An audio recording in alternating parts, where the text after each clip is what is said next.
going to talk a little bit about some tuning tips and stuff for the HRW Showdown.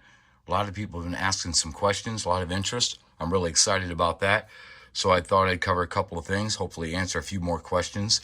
We already have our video on the chassis, but we'll just cover a few things here so that you can build a great car, slot car, for our event. Number one, when it comes to setup, your front end, we need to talk about this a little bit. If you have a setup block or a piece of track, that would be great. Setup block is preferred. Our braid here is flush. Okay, so you can just use the setup block as is and set up your ride height. A few guys, the guide is way too high. You're supporting too much weight up here, and your guide isn't fully seated in the slot, and it tends to lift out because of the grip.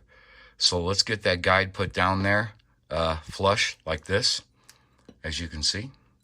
I also set this as a tripod with the wheels just touching.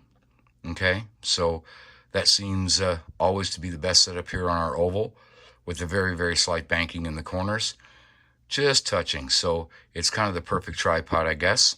Another thing is this front.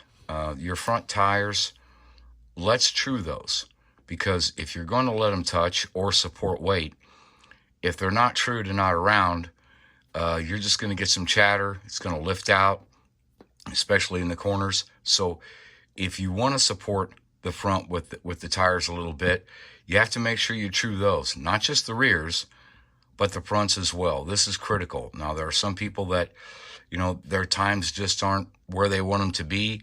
And this is the main reason, is between the front tires, wheels and tires not being true, and then the guide is not set as deep as it can go into the track. So that's all you really need to do, is make sure that that sits flush.